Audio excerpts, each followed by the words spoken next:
안녕하십니까. 이슈와 딜레마를 함께 풀어보는 팡세와이스 시작하겠습니다.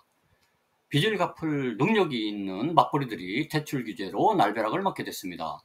특히 집을 사려고 하는 맞벌이들은 대출 상환 여력이 있어도 상환 여력에 관계없이 대출 한도가 6억 원으로 묶이면서 큰 낭패를 보게 됐습니다.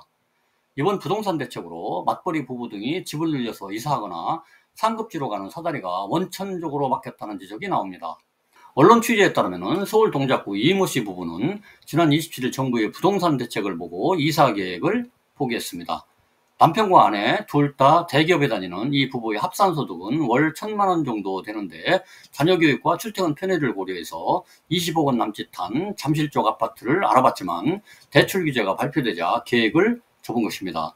이 씨는 40년 만기로 10억 원 정도를 대출받아서 한 달에 400만 원 정도씩 갚으려고 했다면서 직장인이 대출 없이 상급지 아파트로 이사하는 것은 불가능한데 상환 능력에 상관없이 일률적으로 족쇄를 채워버리는 건 말이 안 된다고 호소했습니다. 지난 28일 시행된 가계부채관리 강화 방안이 근로소득 위주인 30대와 40대 직장인들의 내 집 마련을 어렵게 만든다는 지적이 나오고 있습니다. 감당하기 어려운 대출을 끌어쓰는 연끌족을 방지한다는 이유로 대출금 상환 여력이 있는 직장인들의 주거 상향 이동 가능성까지 차단한다는 것이죠. 결국 고가 아파트 시장 진입을 어렵게 만들어서 이른바 금수저라는 상류층의 부동산 구매만 수월하게 하는 결과를 나올 수 있다는 우려가 나옵니다. 이번 대출 규제로 월급쟁이 직장인들이 최대 피해자가 될 것이라는 지적이 나오는 것이죠. 서울의 전체 25개 구 가운데 18개 구의 최대 대출액은 종전보다 상당히 줄어들 전망입니다. 집값에 따라 받을 수 있는 대출금 담보인정 비율 LTV는 비규제 지역 70%, 규제 지역 50%지만 대출금이 6억 원으로 제한돼서 현재 시세 기준으로 서울 아파트 중 127만 6천 가구 정도가 대출 한도가 줄어들 것으로 봅니다. 부동산 114에 따르면 서울 아파트 평균 매매 가격은 14억 6천만 원입니다. 여기에 담보인정 비율 LTV 70%를 적용하면 규제 시행 전에는 10억 2천만 원까지 대출이 가능했습니다. 하지만 대출 상한 6억 원이 시행돼서 서울 평균 가격 아파트를 사려면 4억 원 이상이 더 필요하게 됐습니다. 서울 마포구에서는 평균 시세 아파트를 살 때 필요한 현금 규제 전 4억 5천만 원에서 8억 8천만 원으로 급증했습니다. 강남 3구와 용산구에서는 현금 15억에서 26억 원이 필요하게 됐습니다. 이 때문에 거액 목돈은 없어도 꾸준하게 대출을 갚아나갈 수 있는 여력이 있는 맞벌이 직장인들로서는 사실상 서울에서 내 집 마련 기회를 잃게 됐다는 지적이 나옵니다. 대기업에 다니는 남편이 월 450만 원을 벌고 가게를 운영하는 아내가 월 250만 원을 버는 일산의 한 30대 부부는 출퇴근 지역을 감내하면서 모은 돈에다가 대출을 더해서 서울 영등포나 마포 쪽으로 이사하려고 했다면서 줄어든 대출금만큼 현금을 더 모으려면 얼마나 시간이 걸릴지 모른다면서 허탈해 했습니다. 결국 대출 규제가 30대, 40대에 이번 생에 집 사기는 망했다는 이생 집망을 가져간다는 비판을 받게 됐습니다. 급등한 월세 등을 내면서 돈을 모으기가 사실상 어렵기 때문입니다. 마포 레미안 프루지오 전용 59제곱미터는 보증금 3억 원의 월세 160만 원, 레미안 기름 센터피스 전용 84제곱미터는 보증금 4억에 월세 160만 원, 이렇게 매물이 올라와 있습니다.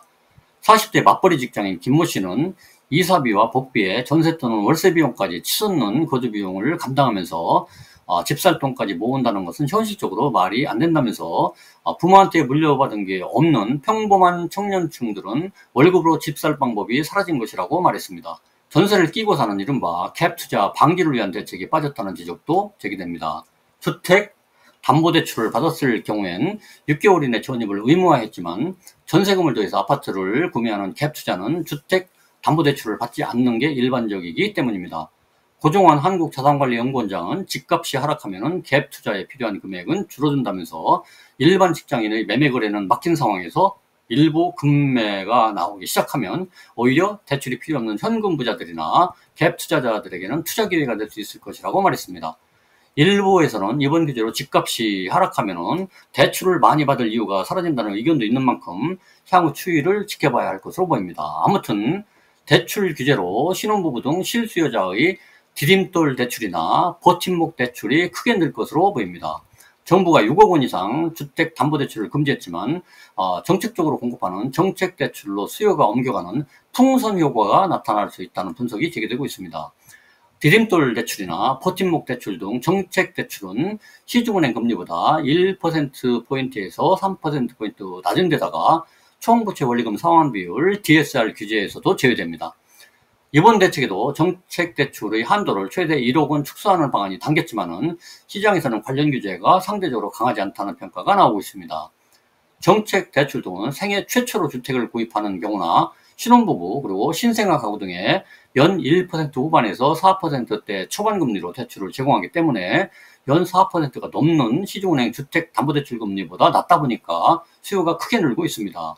정책 대출은 특히 총부채 원리금 상환 비율 DSR 규제에서도 제외되기 때문에 규제 우회 수단이 될 수 있습니다. 다음 달 1일부터 3단계 스트레스 총부채 원리금 상환 비율 시행으로 대출 한도가 더 줄어들면 정책 대출 쏠림은 더욱 커질 것으로 보입니다. 한국은행 자료에 따르면 작년 말 기준 주택 관련 정책 대출 규모는 239조 5천억 원이었는데 전체 주택 관련 대출에서 정책 대출의 비율이 2015년 말 17%에서 작년 말에는 28%로 증가했습니다. 한국은행도 과도한 정책 대출 공급은 주택가격 상승 요인으로 작용할 수 있다고 경고했습니다. 이렇게 되자 정부는 최근 국정기획위원회에 정책대출도 총부채 원리금 상환 비율 규제에 포함하는 방안을 검토하겠다고 보고 있습니다. 다만 금융당국 관계자는 정책대출은 주로 서민층이 수요자인데 이 때문에 집값이 올랐는지는 따져봐야 할 문제라고 말했습니다. 아무튼 주택담보대출 한도 규제를 피해서 개인사업자 대출과 신용대출 등으로 달려가는 풍선 효과가 나타날 가능성도 제기됩니다. 여러분의 생각은 어떠신가요? 구독과 좋아요는 영상 제작에 큰 힘이 됩니다.